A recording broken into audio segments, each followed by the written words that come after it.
7 foods that were standard in every American kitchen between 1940 and 1965. Every one of them fed the hair from the inside. Most women today have replaced them with supplements that cost more and do less. Number 1 is the food nobody talks about anymore, and almost nobody eats it. Let us get into it. Number 7. Blackstrap molasses. A dark, thick syrup that sat in every kitchen pantry in 1950. It went into baked beans, into brown bread, into gingerbread.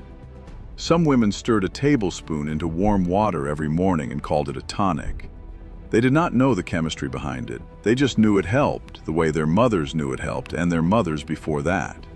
White sugar is what you get when you refine sugar cane down to nothing useful. Blackstrap molasses is everything that gets removed in that process. Iron, copper, calcium, magnesium, selenium, and B6 concentrated into a single tablespoon that costs pennies. Copper activates the enzyme that cross-links keratin proteins, giving hair its tensile strength. Without adequate copper, hair breaks before it can reach any meaningful length. Iron delivers oxygen to the follicle through the bloodstream. Without it, the growth cycle falters and hair sheds faster than it grows. Iron deficiency is the single most documented nutritional cause of hair loss in women, confirmed in dermatological research going back 4 decades. The women stirring molasses into their morning water were not following a hair growth protocol. They were doing what their mothers did. The hair was a side effect of a habit that cost nothing. A jar of blackstrap molasses costs under $6 and lasts 2 months. A hair supplement containing equivalent minerals costs $40 a month and runs out in 30 days. A tin of King Oscar sardines cost 19 cents in 1952. They went on crackers at lunch, into salads at dinner, onto toast on a Friday night when nobody wanted to cook a full meal. Canned salmon appeared regularly on the dinner table. Fresh mackerel and herring were weekly staples in households near the coasts. Fatty fish was ordinary food, not a health decision. What these fish contain is EPA and DHA, the omega-3 fatty acids, in higher concentration than almost any other food source available. The scalp is skin. It requires dietary fat to maintain its barrier function, regulate oil production, and support the follicle environment in which hair grows.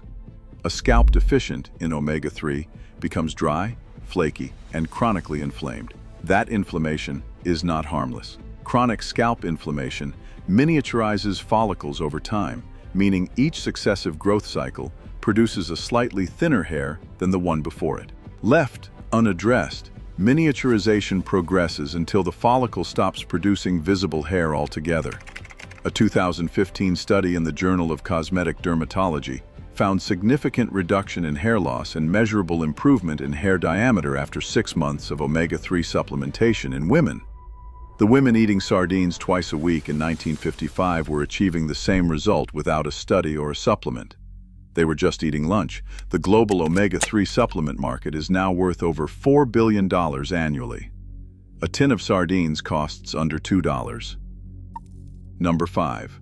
Full-fat dairy, whole milk, real cheese, cream in the coffee, butter on the bread at every meal.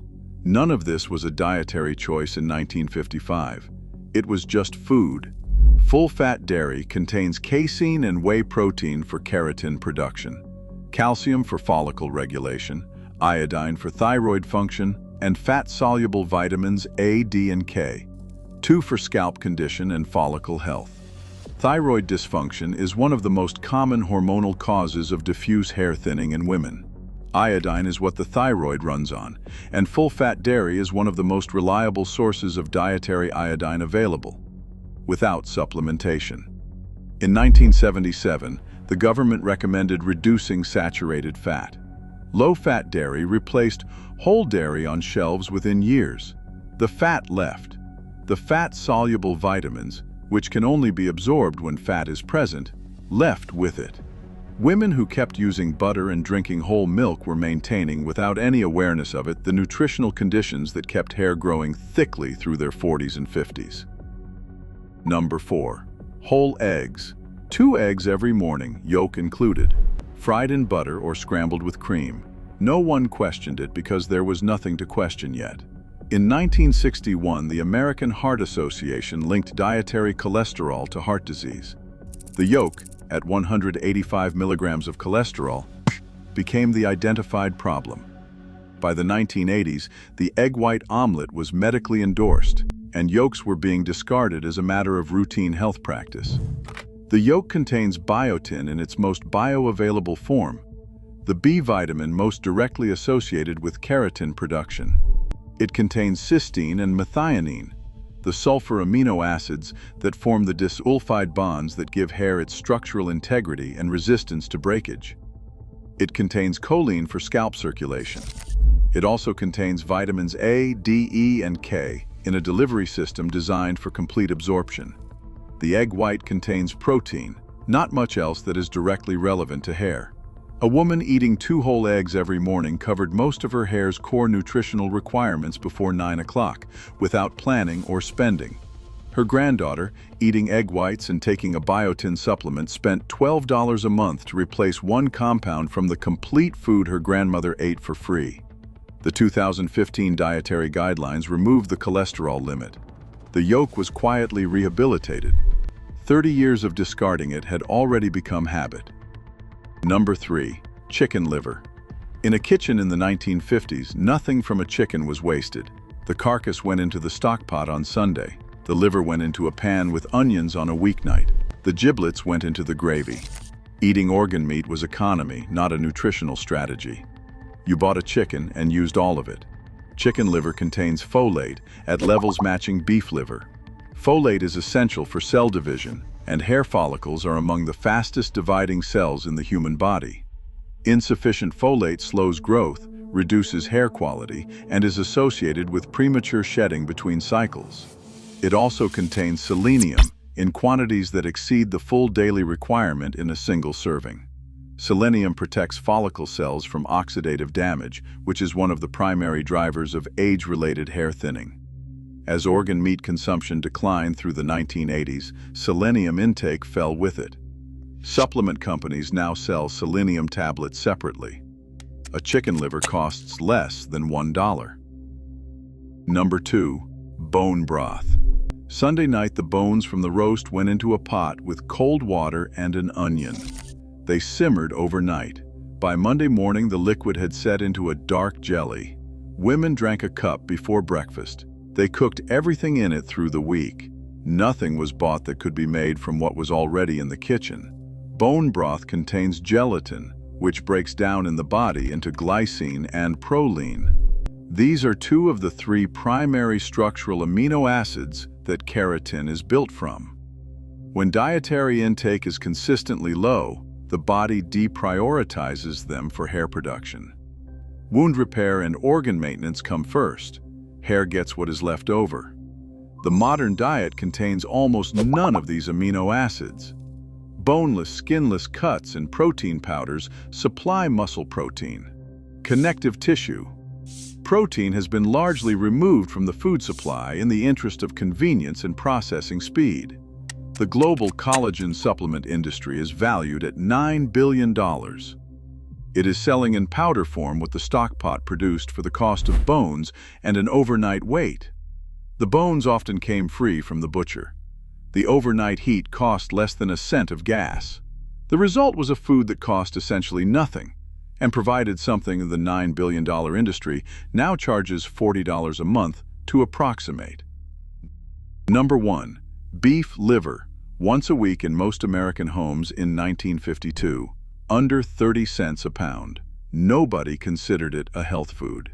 It was the cheapest cut at the butcher, and the women cooking it every Thursday had no idea they were doing something the supplement industry would spend decades trying to replicate in capsule form.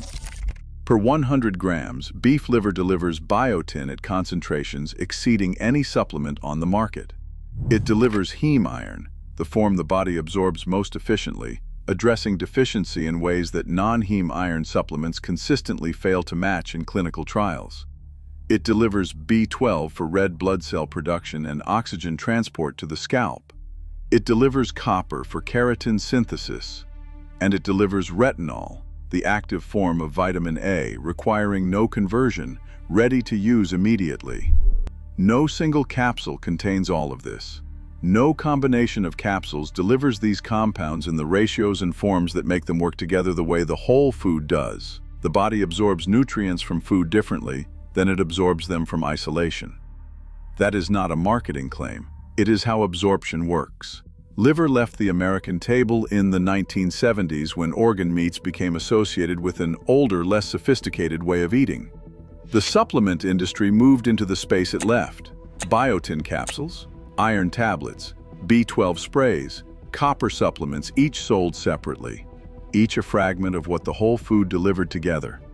The global hair supplement market is worth over $3 billion annually. A pound of beef liver costs under $4. 7 foods, none invented in the last 50 years, none requiring a subscription or a monthly delivery.